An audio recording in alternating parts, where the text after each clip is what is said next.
Similarly, as I have already pointed out, that it was not Pakistan, and it was not like Pakistan for the purpose of exercising its anti-Indian foreign policy was entering into alliance. It is not that way.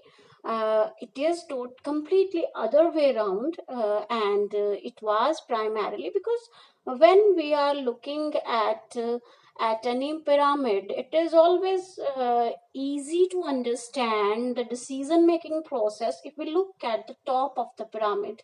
And while analyzing diplomacy, while understanding various agreements or treaties or other multilateral or bilateral interaction, it is better to see the or analyze the uh, conditions or the rules of code of conduct from the perspective, because there is a presupposition that it is easy to presume that one who is stronger than other would try to impose, would be successful by virtue of his or its position in the hierarchy of states, to get its demands fulfilled. That is how we must try to understand it.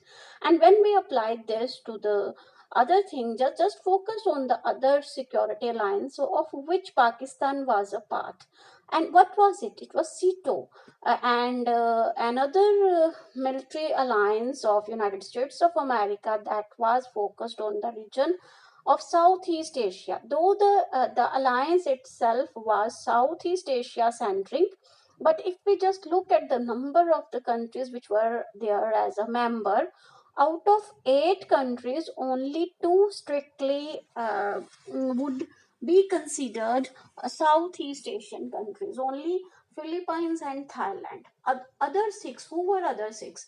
These were primarily the major allies of United States of America, like United States of America itself, and then UK and France, and then of course the further allies of the alliance, who are Australia and New Zealand. And beside all these, Pakistan is there.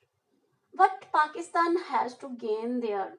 That if we just focus on this, keep into mind what time period, what timeline we are talking about. We are talking about 1950s. And when we are talking about 1950s, because CETO came into being in 1954. And in 1954, the map of Pakistan in 1954, focus on this. Pakistan was bifurcated into two parts: Western Pakistan, the Pakistan as we know it now, and the Eastern Pakistan that today is known by the name of Bangladesh. And when you focus on Bangladesh, what we are talking about? We are talking about the region around the Bay of Bengal. And if you just follow that coastal line, then easily you can see that from that perspective, Thailand and Philippines, and then Eastern Pakistan, they fall into that line. You can easily visualize that thing. And when you keep into mind that in 1950s there was a Korean War quite nearby, it was fought, and it was not very far from the region we are talking about now. And we already knew that the issues were there in Vietnam and in other part, in other countries of Southeast Asia, where Soviets were trying to, and Soviets and People's Republic of China were trying to support communist political leaders. So such activities were there, and it were those activities which were compelling United States of America and its allies to be present there. And it is at the behest of these formidable world powers that perhaps Pakistan was asked to join them. And as in 1950s, Pakistan had already signed mutual defense agreement with United States of America, and Because of that agreement, Pakistan was getting military aid from United States of America. So we can easily understand that, keeping in view Pakistan's dependence on United States of America, with respect to those needs, it was perhaps considered in the interest of Pakistan to join these alliances. So we must try to have a broader viewpoint to understand why Pakistan was part of all these various American led alliances. And we must not, first of all, keep a tunnel view and see everything that Pakistan do from only anti-India perspective. And secondly, we must try to think that in spite of everything that a nation claims, when certain things happen in international relations circle or in global politics, we must perceive, we must understand the overall system analysis. We must keep into mind the structure of the system, and the world we are analyzing was a bipolar world. And keeping into view all the constraint and restraint of bipolar world, and the position of the country that those were at the higher level of hierarchy, then definitely we can understand what were the options available to a country like Pakistan. And then we can understand why uh, this state opted for a foreign policy decision that it actually did at that particular junction of time. So not just this, see, two major alliances that we have already discussed.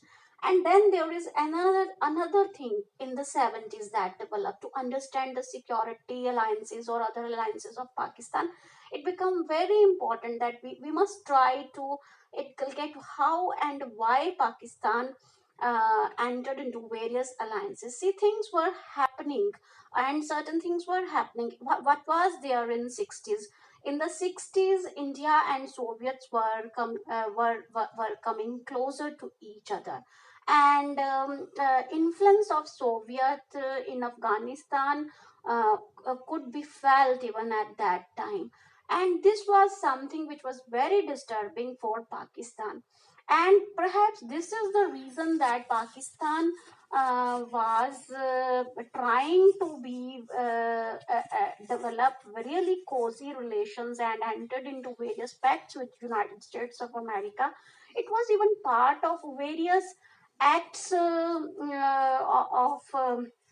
United States of America. Even the famous U-2 incident, the when when Soviets fall down the American spy plane U-2, that that incident is also important because that plane which Soviet accused as a spy plane, that actually it started its flight from Pakistan. So even officially Soviets objected to Pakistan with respect to its role, and that had definitely irritated Soviets.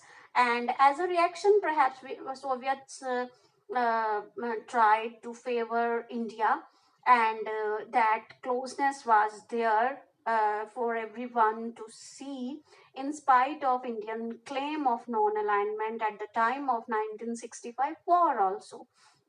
And after that, definitely Pakistan tried to assist United States of America in its rapprochement with China, because if you remember that first secret visit of American delegate to Chinese China, it was from Pakistan. It was with the help of Pakistan that Americans could do this. They were successful in doing this. And definitely, we can well understand that this would not have gone well with the Soviets. And as a result, we know that the type of the support and type of uh, the what we can say, uh, the type of the support Soviets provide to India, especially in signing of Indo-Soviet Friendship Treaty of 1971. That was very important, keeping in view that same year India and Pakistan could fought war over happenings in eastern Pakistan, and that finally led to the bifurcation of Pakistan and emergence of Bangladesh.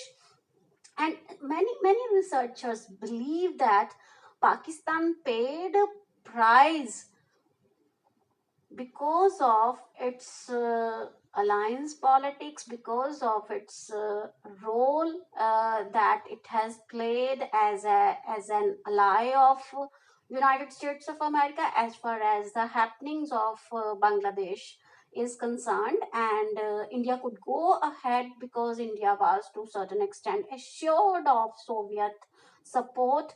And on the other hand, though Pakistan was officially member of SEATO and CENTO, and at the time of 1965 and 1971 wars, Pakistan was still member of these military alliances, but Pakistan never got any real help from United States of America as far as these wars are concerned. On the other hand, American at that time they tried to ensure that American weapons must not be used against India. So these things were there. They tried to assure India that nothing against India would be there, in especially at the time of 1965 war.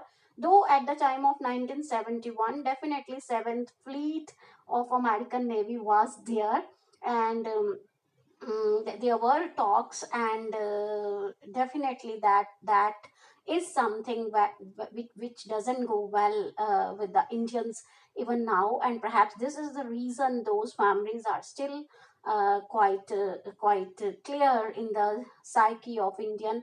And perhaps that is the reason that even now recently, when Seventh Fleet of American Navy entered Indian exclusive economic zone in Arabian Sea without permission, then Indian government reacted strongly in spite of having all the defense deals and pacts with the United States of America signed in the recent year.